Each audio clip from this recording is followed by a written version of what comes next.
नमस्कार, आप देख रहे हैं उत्तराखंड का नंबर 1 डिजिटल चैनल पहाड़ टीवी। आपके साथ में हूं बबीता रियाल। रुक करते हैं खबरों का, लेकिन उससे पहले एक नजर आज की हेडलाइंस पर। कल देर रात गृह मंत्री अमित शाह पहुंचे उत्तराखंड दौरे पर। आपदाग्रस्त क्षेत्रों का किया हवाई सर्वेक्षण। कालसी तहसील के कस्टा गांव में हुआ हादसा, आग लगने से फटा सिलेंडर। ग्रामीणों ने बमुश्किल आग पर पाया काबू। मौसम सामान्य होते ही चारधाम यात्रा फिर से हुई शुरू। विकासनगर में खाई में कार गिरने से 5 लोगों की मौत, 1 घायल। उत्तराखंड में प्रभावित इलाकों का जायजा लेने के लिए केंद्रीय गृह मंत्री अमित शाह बुधवार देर रात देहरादून पहुंच गए हैं। एयरपोर्ट पर उनका स्वागत करने के लिए प्रदेश के मुख्यमंत्री पुष्कर सिंह धामी मौजूद थे। बता दें कि गुरुवार को केंद्रीय गृह मंत्री राज्य के आपदा प्रभावित क्षेत्रों का हवाई सर्वेक्षण कर आपदा से हुए नुकसान का जायजा लिया। इसके बाद गृह मंत्री अमित शाह ने जोलीग्रांट एयरपोर्ट स्थित राज्य अतिथि गृह में अधिकारियों के साथ बैठक की। बैठक में मुख्यमंत्री समेत तमाम आला अधिकारी मौजूद रहे। इससे पहले मुख्यमंत्री पुष्कर सिंह धामी ने आपदा प्रभावित क्षेत्रों का दौरा किया और बताया कि आपदा से करीब 7,000 करोड़ रुपए के नुकसान का अनुमान है। सरोवर नगरी नैनीताल में आम आदमी पार्टी के मंडल अध्यक्ष शाकिर अली के नेतृत्व में मल्लीताल स्थित पंथ पार्क में उत्तराखंड प्रदेश और नैनीताल जिले में आई प्राकृतिक आपदा में मारे गए लोगों के प्रति श्रद्धा सुमन अर्पित करते हुए पंथ पार्क में शोक सभा का आयोजन किया गया। मृतक आत्माओं को श्रद्धांजलि अर्पित की गई। लक्सर में कांग्रेस सेवा दल ने आतंकवाद का पुतला फूंका। आपको बता दें कि कांग्रेस सेवा दल के प्रदेश अध्यक्ष राजेश रस्तोगी के नेतृत्व में कांग्रेस सेवा दल ने आतंकवाद भगाओ देश बचाओ मार्च निकालकर मेन बाजार लक्सर के आर्य समाज मंदिर के तिराहे पर कश्मीर में आतंकवादियों द्वारा लगातार की जा रही हत्याओं के विरुद्ध जोरदार नारेबाजी के साथ आतंकवाद का पुतला फूंका। रस्तोगी ने कहा कि गांधी परिवार के विरुद्ध भाजपा नेताओं की 56 इंच की जुबान बहुत जहर उगलती है, लेकिन जब कश्मीर में कश्मीरी पंडित और गरीब हिंदू और मजदूरों का कत्ल आतंकवादी करते हैं तब भाजपाइयों की जुबान तुतला जाती है। रस्तोगी ने कहा कि देश के गृह मंत्री और रक्षा मंत्री को मौके का निरीक्षण तत्काल करना चाहिए और भारत की धरती पर पाकिस्तानियों के साथ क्रिकेट मैच भी बैन होना चाहिए। कश्मीर से मजदूर पलायन कर रहा है, हिंदू पलायन कर रहा है, आईडी देख देख करके आतंकवादी उनको मार रहे हैं।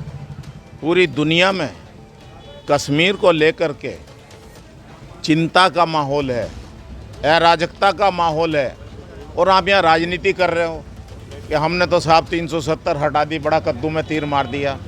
आप देखो रोज़ उत्तराखंड के जो सैनिक हैं उनके छलनी हुए सीने डेली आ रहे हैं, शहीद हो रहे हैं। किस तरीके से मजदूर को निशाना बनाया जा रहा है और कोई बोलने वाला नहीं है। क्या खून पानी हो गया हिंदुस्तान के लोगों का? क्या राजनीति होगी मजदूरों की लाशों पर? क्यों सुरक्षा नहीं मिल रही है?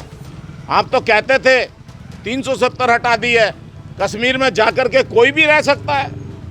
मजदूरों को बर्दाश्त नहीं कर रहे हैं, आतंकवादी रोज मार देते हैं, गाड़ियों में जगह नहीं मिल रही है, उनके लिए स्पेशल ट्रेन नहीं लगाई है। रामनगर के ग्राम ढिकुली निवासी एक युवक की 6 साल की मासूम किशोरी घर के समीप स्थित कोशी नदी में अचानक पैर फिसलने से बह गई। किशोरी के नदी में बहने के बाद परिजनों में हड़कंप मच गया। सूचना मिलने पर पुलिस और फायर स्टेशन के कर्मचारियों ने रेस्क्यू अभियान शुरू कर दिया है। कोतवाल आशुतोष कुमार सिंह ने बताया कि ग्राम ढिकुली निवासी इस्लामुद्दीन, जो कि ऊंट चलाने का काम करता है, और उसकी 6 साल की बेटी आलिया गांव के ही कुछ बच्चों के साथ घर के पीछे स्थित कोशी नदी में मछली मारने गई थी। इसी बीच अचानक आलिया का पैर फिसलने के कारण वह नदी के तेज बहाव में बह गई। घटना की सूचना मिलने पर परिजनों में कोहराम मच गया, तो वहीं परिजनों और पुलिस ने इस बालिका की खोजबीन को लेकर सर्च अभियान शुरू कर दिया है। ये जो है ऊँट चलाते हैं कैमल, इनकी बच्ची दोपहर में खाना खाने आई थी। उसके बाद मछली पकड़ने जो जाते हैं बच्चों के साथ में चली गई, उसमें उसके बाद पता नहीं लगा। हमारे पास जो है काम पे थे हम, हमारे पास पता लगा कि बच्ची उनकी बह गई है कोसी नदी में। ठीक है, हम वहाँ से जो है चले, देखा, सामने जागा, ढूंढावाली करी, बच्ची का कहीं पता नहीं लगा। 1 घंटा पहले ये सूचना मिली थी कि ढिकुलू में विलेज वाटिका के पीछे एक ऊँट की सवारी करने वाले व्यक्ति की 6 से 7 वर्ष की बालिका कोसी नहर में डूब गई है। जिस सूचना पर फायर सर्विस के जवानों को कोसी बैराज पर लगाया गया है और एसडीआरएफ की टीम भी बुलाई। सर्च का अभियान चला रहा है। बढ़ती महंगाई और पेट्रोल डीजल के बढ़ते दाम को लेकर यूथ कांग्रेस द्वारा कांग्रेस मुख्यालय में प्रदर्शन किया गया। प्रदर्शन को लेकर कांग्रेस के युवा प्रदेश उपाध्यक्ष संदीप चमोली ने कहा कि इन 7 वर्षों में जब से देश की सत्ता नरेंद्र मोदी ने संभाली है, तब से पेट्रोल और डीजल के दाम बढ़े हैं। जब क्रूड ऑयल के दाम कम हैं, तो पेट्रोल और डीजल के दाम क्यों बढ़ गए हैं? नए नए तरीकों से आम आदमी को लूटने का काम सरकार कर रही है। जिस प्रकार गोल्ड लोन मिलता है, कार लोन मिलता है, उसी प्रकार ऐसा लगता है कि पेट्रोल लोन भी मिलेगा। इसकी शुरुआत युवा कांग्रेस ने कर दी है। कोई भी आए, अपना वाहन का पेपर जमा कराए और हम उसे लोन देंगे।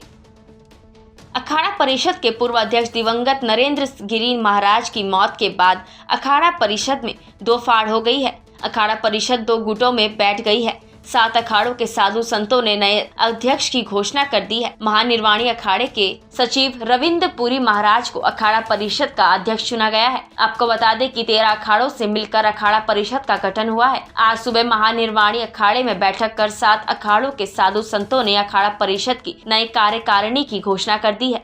इस बैठक में अखाड़ा परिषद के वर्तमान कार्यकारी अध्यक्ष देवेंद्र शास्त्री महाराज भी मौजूद रहे। नई कार्यकारिणी में दामोदर दास महाराज को उपाध्यक्ष, निर्मोही अखाड़े के अध्यक्ष राजेंद्र दास महाराज को महामंत्री, जसविंदर सिंह शास्त्री को कोषाध्यक्ष, रामकिशोर दास महाराज को मंत्री, गौरी शंकर दास महाराज को प्रवक्ता और धर्मदास महाराज और महेश्वर दास को संरक्षक बनाया गया है। अखाड़ा परिषद के पूर्व अध्यक्ष श्री महंत नरेंद्र गिरी जी महाराज को श्रद्धांजलि दी गई और हम सब लोग पुनः एक बार भगवान शिव से प्रार्थना करते हैं कि उनको अपनी चरणों में निवास प्रदान करें। उत्तराखंड राज्य में जो भीषण विपदा आई है, उसमें जो लोग अपने प्राणों की आहुति दिए हैं और जो कश्मीर में कुछ हमारे सैनिक शहीद हो रहे हैं, सभी अखाड़े के सदस्यों की तरफ से मैं उन दिवंगत आत्माओं के प्रति सर्वप्रथम अपनी श्रद्धांजलि व्यक्त करता हूं। अखिल भारतीय अखाड़ा परिषद के सम्मानित अध्यक्ष जी का अकस्मात जो निधन हुआ, उसके बाद जो परिस्थितियां बनी, पूर्व काल में भी अखाड़ा परिषद का जो चुनाव है वो बहुमत और सर्वसम्मति के आधार पर होता आया है। इसी को मद्देनज़र रखते हुए कार्यकारी अध्यक्ष और उपाध्यक्ष महंत देवेंद्र सिंह जी महाराज के निर्देशन पर यहाँ श्री पंचायती अखाड़ा महानिर्वाणी में एक बैठक हुई, जिसका एजेंडा जारी हुआ 4 दिन पहले, और कल जो है रात्रि शाम के समय में विधिवत सर्वसम्मति से सभी लोगों ने मिल करके इसका एक लोकतांत्रिक प्रक्रिया जो अखाड़ों की है उसका पालन करते हुए विधिवत इसका चुनाव किया। और मुझे आशा है कि हम लोग धर्म की रक्षा के लिए अखाड़ों की स्थापना हुई थी, आज समाज में जो कुरीतियाँ हैं उसका मिल कर के सामना करेंगे और अखाड़ों का जो दायित्व है, जो उनका धर्म और राष्ट्र की रक्षा के लिए, उसमें सबका सामूहिक योगदान रहेगा। देखिए, जो लोकतांत्रिक तरीका है हमारा अखाड़ों का, उसके हिसाब से ही हुआ है और हमारे बहुमत से हमने अध्यक्ष भी चुना है और महामंत्री भी चुना है और उपाध्यक्ष भी चुना है। जो भी हमारे पदाधिकारी चुने गए हैं बहुमत से चुने गए हैं और जो भी बैठक हुई है वो लोकतांत्रिक तरीके से हुई है। वो तो आपने अभी सुन ही लिया है, उन अध्यक्ष जी के मुंह से सुन लिया। अध्यक्ष रविंद्र पुरी जी हैं और जो दामोदर दास जी उपाध्यक्ष हैं और महामंत्री जो है हमारे राजेंद्र दास जी हैं। 7 अखाड़े अभी तक थे, बाकी और आ जाएंगे। अभी आपको सभी नाम बताए हैं, बार बार बताने से क्या फायदा। बारिश थमने के बाद बद्रीनाथ नेशनल हाईवे बद्रीनाथ से हाथी पहाड़ तक सुचारू हो गया है, लेकिन हाथी पहाड़ के बलडुंडा में अभी भी सड़क बंद है, जिससे लोगों का आवागमन ठप पड़ा हुआ है। वहीं प्रशासन द्वारा सड़क खोलने का कार्य जारी है और साथ ही आला अधिकारी भी मौके पर मौजूद हैं। चमोली जिले की सीमांत नीति घाटी में बीते दिनों आफत की बारिश की वजह से जनजीवन अस्त व्यस्त हो गया है, जहां कई गांवों का बाकी दुनिया से संपर्क टूट गया है। वहीं 3-4 दिन से विद्युत आपूर्ति ठप होने से ग्रामीण अंधेरे में रातें काट रहे हैं। वहीं मोबाइल चार्ज न होने से बाकी दुनिया से संपर्क भी नहीं कर पा रहे हैं। पूर्व छात्र संघ अध्यक्ष और नीति घाटी के निवासी मनोज रावत ने सरकार से जल्द इस क्षेत्र में यातायात और विद्युत व्यवस्था सुचारू करने की मांग की है। चुकुम गांव में 50 से ज्यादा लोग फंसे होने का पता लगने पर जिला प्रशासन ने चॉपर के जरिए राहत सामग्री उपलब्ध कराई है। आपको बता दें कि रामनगर से 25 किलोमीटर दूर चुकुम गांव में 2 दर्जन से अधिक परिवार फंसे हुए हैं, जिसमें 50 से 60 ग्रामीण हैं। उत्तराखंड प्रशासन द्वारा आनन फानन में एक हेलीकॉप्टर से राहत सामग्री पहुंचाई गई। खाद्य सामग्री के लिए रामनगर से विधायक दीवान सिंह बिष्ट चुकुम गांव के कोशी नदी के दूसरे छोर में पहुंचे। बता दें कि हल्द्वानी से एक हेलीकॉप्टर से खाद्य सामग्री मंगवाई गई और उस हेलीकॉप्टर से खाद्य सामग्री चुकुम गाँव पहुँचाई गयी। साथ ही प्रशासन द्वारा राफ्टिंग के द्वारा मदद पहुँचाई जा रही है। चुकुम गाँव जो बरसात के कारण से परेशान, क्या पूरा आधा गाँव बह चुका है, पूरे गांव की त्रासदी है और गांव के लोग, हम लोग भी उनसे संपर्क नहीं पा रहे, केवल मोबाइलों के से उनका संपर्क हो पा रहा है। हमने कोशिश की कि राफ्ट के माध्यम से कुछ सामग्री पहुंचाए भी, लेकिन वो उससे पूरा नहीं होने के कारण, पानी ज़्यादा होने का रिस्क नहीं लेने के कारण माननीय मुख्यमंत्री जी आदरणीय पुष्कर सिंह धामी जी का आभार भी व्यक्त करना चाहता हूँ। उन्होंने एक हेलीकॉप्टर हल्द्वानी में रखा है इसी कामों के लिए, तो उन्होंने डीएम को निर्देश करके ये हेलीकॉप्टर हल्द्वानी से जो यहाँ आवश्यकता है सामने तिरपाल की है, मोमबत्ती है, मार्चिस है, अंधेरा है, लाइट है नहीं, और कुछ राशन के पैकेट उन्होंने भेजे हैं। और क्योंकि जितना आ सकता था उतना पहुँचा है अभी, और दोबारा से फिर से हेलीकॉप्टर फिर उतरेगा चुकुम में और नाइट शायद रामनगर में ही रहेगी, जिससे हम कल जो और आवश्यकता हमारी पड़ेगी इसी हेलीकॉप्टर के माध्यम से हम पूरा करेंगे।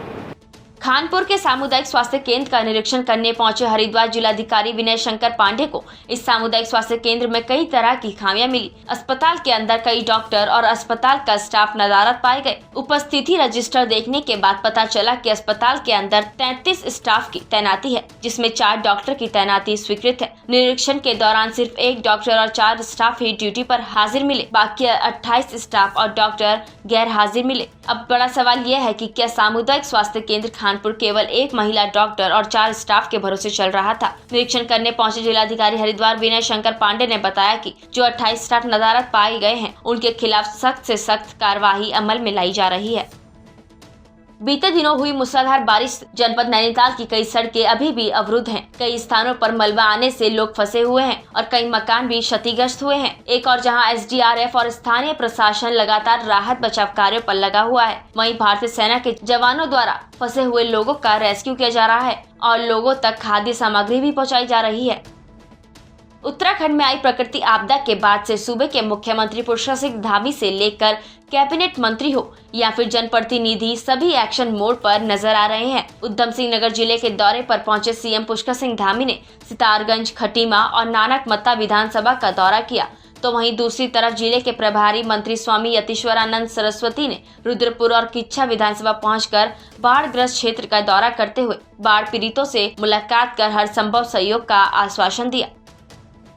किसानों का भी नुकसान हुआ है, व्यापारियों का भी हुआ, मजदूरों का भी हुआ, हर तबके का नुकसान इस आपदा में हुआ है। और इस आपदा की घड़ी में पूरी सरकार, माननीय मुख्यमंत्री जी, देश के प्रधानमंत्री जी, गृह मंत्री जी और हमारे जितने भी जनप्रतिनिधिगण हैं, वो सारे के सारे आपदा के समय में हर परिवार के साथ कंधे से कंधा मिलाकर चल रहे हैं। और सरकार का अधिकारियों को भी आदेश है, जो भी आपदा के समय में लोगों को सुविधा दी जाएगी उनको तत्काल उनके पास तक पहुँचाई जानी चाहिए। और निश्चित रूप से तन मन धन से पूरी सरकार इन आपदा प्रभावितों के साथ खड़ी है। ये संपर्क टूट गया सर, ये मैं समझता हूँ जितने भी संपर्क मार्ग इस आपदा के समय में टूटे हैं या उनमें आवागमन का रास्ता बंद हुआ है, बहुत जल्दी सरकार उन पर काम शुरू कर देगी। भाई साहब, एक युवक वहाँ है, उसके लिए आपकी सरकार की तरफ से कुछ किया गया? अभी हम उनके परिजनों से मिलकर आए हैं। वो युवक अभी मिला नहीं है, कल से लापता है। और जब तक वो नहीं मिलेगा, हमारा जितना भी सरकार का तंत्र यहाँ पर है वो सारा लगा रहेगा और उस बच्चे को हम हर हालात में ढूंढ कर रहेंगे। कोटद्वार में 10 साल पहले सलमस और कूड़ा उठाने वाले गरीब बच्चों को शिक्षा, स्वास्थ्य देने और नशे जैसे सामाजिक बुराई को हटाने के लिए मात्र 15 बच्चों के साथ शुरू हुई पनाह फाउंडेशन प्रोजेक्ट हेल्प की एक छोटी सी कोशिश, जो आज बढ़कर 270 हो गई है। और आज ये संस्था समाज के अन्य क्षेत्रों ह्यूमन ट्रैफिकिंग, महिला उत्थान, गरीब असहाय बच्चों को शिक्षा, स्वास्थ्य जैसे अनेक सामाजिक कार्यक्रमों को सफलतापूर्वक संचालित कर रही है। वही संस्था द्वारा कोरोना काल में जिन लोगों ने अपना अमूल्य योगदान दिया, समाज के इन्हीं लोगों को सम्मानित करने के लिए वार्षिक सम्मान समारोह का आयोजन किया गया, जिसमें उत्तर प्रदेश अल्पसंख्यक आयोग के राज्य मंत्री नवेंदु सिंह इजिकेल मुख्य अतिथि के रूप में शिरकत की। वहीं इस वार्षिक समारोह में दिव्यांग और मलिन बस्ती के बच्चों ने मनमोहक प्रस्तुतियां देकर सबका मन मोह लिया। देखता हूं ऐसी प्रकार की संस्थाएं उत्तराखंड, उत्तर प्रदेश सब जगह पर तमाम होनी चाहिए, जो बगैर किसी स्वार्थ के लपेट के इस प्रकार का सेवा भाव का काम करती हैं। जो कोरोना काल में जिस प्रकार से मुझे जानकारी मिली कि इतने लंबे समय प्रोग्राम किए गए, लोगों की, जनता की सेवा भाव से किया गया और निस्वार्थ, तो मैं इसको एक सफल आयोजन मानता हूं। ऐसी संस्थाएं सभी जगह पर होनी चाहिए और समाज के बीच में जा कर के जागरूकता और समाज के बीच का काम होना चाहिए। और जिस प्रकार से नशा मुक्ति के ऊपर लेकर के हो, ह्यूमन ट्रैफिकिंग को लेकर के हो, ऐसे जो मानसिक रूप से बच्चे थोड़े से कम जानकार हैं, आम लोगों के मुकाबले थोड़ा कम कर पाते हैं, उनके लिए ये लोग जो काम कर रहे हैं ये सराहनीय है, बहुत अच्छा है। और इस प्रकार की संस्था उत्तराखंड में कोटद्वार में पाई जाती है। इस प्रकार की संस्था पूरे उत्तराखंड में प्रत्येक ज़िले में पाई जाए, उत्तर प्रदेश में पाई जाए, बल्कि हिंदुस्तान के हर कोने कोने में पाई जाए। और ना ही कोई शिक्षा है, और गुजर बस्ती स्लम्स में हम लोग काम कर रहे हैं।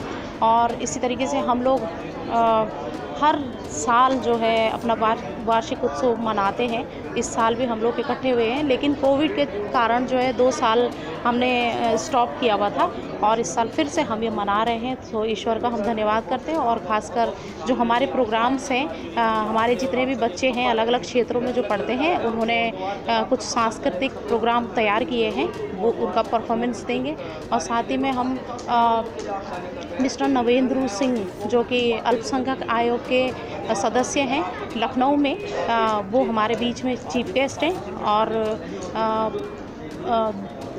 मिसेस मनीषा जोशी, जो कि एएसपी मैम हैं, उनको भी हम सम्मानित करने जा रहे हैं। एएचयू टीम, जो कि एंटी ह्यूमन ट्रैफिकिंग टीम है, उनको भी हम सम्मानित करने जा रहे हैं, क्योंकि वो लोग कई क्षेत्रों में काम करते रहते हैं लगातार। और इस तरीके से हमारा जो पूरा स्टाफ है, पूरे स्टाफ को भी हम सम्मानित करेंगे, क्योंकि पूरा स्टाफ जो पूरा कोविड काल था, कोविड काल में लगातार हमारे साथ में काम करने में जुटा रहा। सो मैं नहीं कहना चाहती। कालसी तहसील के कस्टा गांव में घर में रखे सिलेंडर से हादसा हो गया है। आपको बता दें कि सिलेंडर आग लगने से फटा है। अचानक हुए हादसे से गांव में हड़कंप मच गया। साथ ही ग्रामीणों ने बमुश्किल आग पर काबू पा लिया है। विगत 17 अक्टूबर को आई आफत की बारिश से पहाड़ों में कई जगह भारी भूस्खलन हुआ। ग्रामीण इलाकों में कई जगहों पर भारी भूस्खलन से लोगों के मकान टूट गए या फिर मकानों में दरार आ गई। मकान की नींव तक खाली हो गई है, जिससे उन परिवारों को अन्यंत्र जगह पर शिफ्ट कर दिया गया है। आज जो तस्वीर हम आपको दिखा रहे हैं वो सतपुली तहसील के ग्राम कांडा मल्ला की है, जहां पर आफत की बारिश के कारण 4 मकान खतरे की जड़ में आ रखे हैं। इनके आगे के चौक टूटने के कारण इनकी नींव तक खाली हो गई है। ग्राम सभा प्रधान सुरेश चंद्र ने बताया कि उन्होंने शासन प्रशासन से उक्त परिवारों की उचित मुआवजा देने की मांग की है। उन्होंने बताया कि उनके द्वारा पूरी जानकारी प्रशासन और LIU को दे दी गई है। भारी बारिश के कारण सड़कें जगह जगह बंद होने की वजह से प्रशासन मौके पर नहीं पहुंच पाया है। ग्राम सभा प्रधान कांडा मल्ला, मैं आपको बता दूं कि जो 17-18 तारीख को जो भारी बारिश हुई थी, तो उसमें मेरी ग्राम सभा में वैसे तो नुकसान काफ़ी हुआ है, लेकिन जो 3-4 परिवार हैं जिनके कि मकान क्षतिग्रस्त हो गए हैं, पर बुरी तरह से क्षतिग्रस्त हो गए, उन लोगों को हमने दो परिवारों को तो हमने शिफ्ट भी किया था। ये मिलन केंद्र, रात को मिलन केंद्र और पंप हाउस में 2 परिवारों को शिफ्ट किया था। तो उनको जो उनके जो भवन क्षतिग्रस्त हुए हैं, तो प्रशासन से या सरकार से मैं ये अनुरोध करता हूँ कि उनको मदद की बहुत ज़रूरत है। कौन कौन से थे वो? मेरे गांव में 2 परिवार तो 2 या 3 परिवार तो मेरे गांव में हैं। श्री राजेंद्र सिंह जी, श्रीमती संगीता देवी, धर्मेंद्र सिंह, और एक परिवार पटखोली में श्री कन्हैयालाल जी और कृपाराम जी, 2 भाई हैं वो। तो उनका भी काफ़ी नुकसान, मकान भी क्षतिग्रस्त होने के कगार पे है। और 3 परिवार कांडा मल्ला में है। 3 परिवार कांडा मल्ला में जी। आपने अब तक क्या मतलब प्रशासन को? हमने उसी टाइम SDM महोदय को सतपुली सूचित कर दिया था दूरभाष के माध्यम से। तो प्रशासन की टीम भी, क्योंकि पूरी सड़क बंद थी, आज ही सड़क खुल पाई है, तो प्रशासन की टीम भी मौके पे नहीं पहुंच पाई थी और शायद कल तक पहुंचने का इंतज़ार है। तो क्षति का आकलन जो राजस्व विभाग है क्षति का आकलन करेगा कि वास्तव में किस परिवार का कितना नुकसान हुआ है। तो मैं प्रशासन से भी और सरकार से भी आग्रह करता हूं कि जिनका नुकसान हुआ है उनको मुआवजा या जो भी उनकी सुरक्षा, जो भी दीवारें मकान जो भी क्षतिग्रस्त हुए हैं तो उसकी मरम्मत सरकार द्वारा कराई जाए। सरोवर नगरी नैनीताल में कुमाऊं आज भारी बारिश से हुए भूस्खलन से 5 परिवारों के मकान मलबा आदि के कारण जमींदोज हो गए, जिन्हें बिरला स्कूल प्रशासन द्वारा रात में ही अन्य सुरक्षित भवन में शिफ्ट कर दिया गया था। उत्तराखंड हिमाचल प्रदेश सीमा पर बानपुर के पास सड़क हादसे में 5 लोगों की मौत हो गई, वहीं एक घायल है। आपको बता दें कि यह मामला त्यूणी थाना क्षेत्र का है, जहां ऑल्टो कार अनियंत्रित होकर गहरी खाई में गिर गई, जिसके कारण यह हादसा हुआ है। घायल को स्थानीय लोगों की मदद से अस्पताल में भर्ती कराया गया है। पहाड़ टीवी में फिलहाल के लिए बस इतना ही। उत्तराखंड की बड़ी और तमाम खबरों के लिए आप देखते रहिए पहाड़ टीवी। नमस्कार। है बेखौफ उम्मीद का रंग।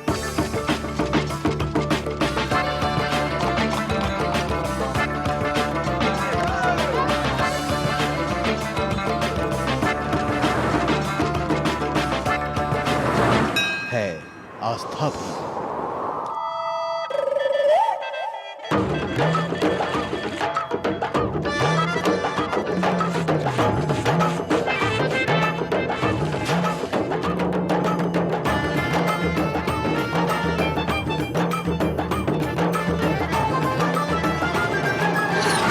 ये है मेरा उत्तराखंड।